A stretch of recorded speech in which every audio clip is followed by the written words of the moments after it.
it's pretty mind-blowing, and it really the reality hits being here and showing up this morning and everyone's here and seeing them out on the track. It means a lot to be able to be at Churchill and be a part of the history books and have a really special horse. And with Rock Your World, he's just done amazing. And once we won the Santa Anita Derby and knew that we were making our way here, just our heads are still spinning from it. It's our first time in the Derby, and to have a real contender, it's really exciting and chance of a lifetime. He started out at turf, broke his maiden first time out, then won a turf stakes. How long had you been thinking Santa Anita Derby and Kentucky Derby with him? Kentucky Derby, I mean, that's really far out. You know, you just kind of hope for that, but you just don't know. You just, like Costa says, John is really good about training us, and so he keeps us tempered and keeps us calm, and it's just one race at a time, one step at a time. But you know, that's kind of like out there on the horizon with the Derby, and just one race at a time. And we knew that there was this slight possibility, but you kind of whisper that conversation because you don't want to get too excited about it.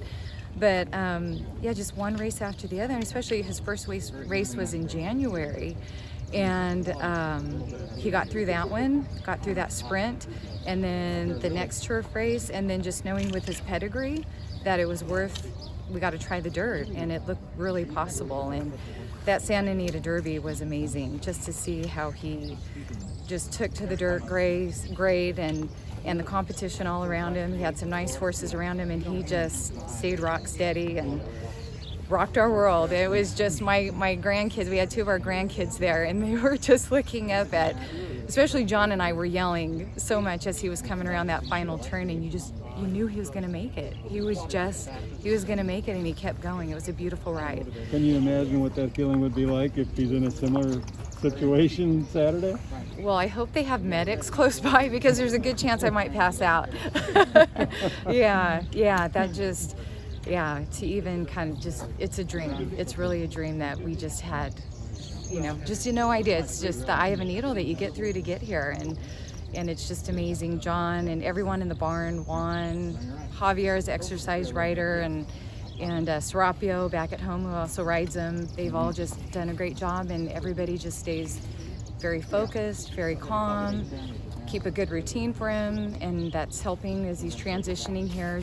They just went right back to his regular routine. So it's exciting. Why did he start out on turf?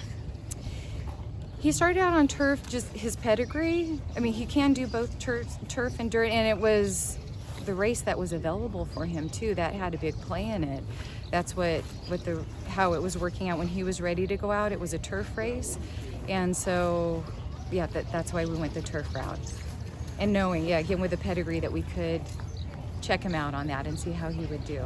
Well, there's a school of thought that thinks that having some turf pedigree and stuff does not hurt horses. I mean, you look at Barbaro, you look at Animal Kingdom, and I don't know if it's the stamina, or some people think it's the way they can grip this track suits it well. I mean, I guess that doesn't hurt your feelings. No, not at all. It's nice to have the versatility. Yeah. And what I understand about Churchill too is that the dirt can kind of be turfy, like for horses that have some experience on that. I don't know. That's kind of what else you're saying. Yes, but you said it like much shorter than I did. The breeders of this horse, that's a great story too. The McAnallys, Ron and Debbie McAnally. I'm guessing it's the most expensive horse. Were they? I know they didn't consign them, but were they the ones that sold him as a yearling, or had they already? They're the ones that sold him. Yeah. I don't know the full story on that, but it means a lot too, because they're from California. John has been around them decades, literally decades, and then Ron is still going out to the track, and he's got a few horses out there, but this is a really special one for him. But with all the work done, all the major work is done, how do you handle the next 4 or 5 days? There's really just, even in the last few weeks since the Santa Anita Derby, there's just these waves of butterflies that hit, and again, John just has trained us. It's just, we stay rock steady and just one step at a time, one day at a time. Even getting his workouts done, getting over those hurdles. Okay, we made it to the next part. Get him traveled over here. He did well. He's settling in. Get to the next part. Get him out on the track this morning. It's just one step at a time, and just keep breathing through it. It's really amazing. Yeah. And have you planned out Derby Day yet? Just exactly how you gonna approach it? We've got our kids all coming in, so that means a huge amount that we're going to have our kids with us. We've got one of Costa's sisters coming, so getting our family together, riding over together, just trying to make everybody comfortable and happy and just really enjoy the day.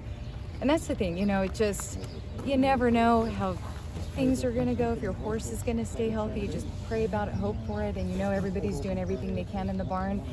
But you have to enjoy every moment. It's so joyful, and it's just, you know, it's a long shot to even get here. So you want to enjoy it and soak it up, and not over worry about it, and just be super hopeful and optimistic.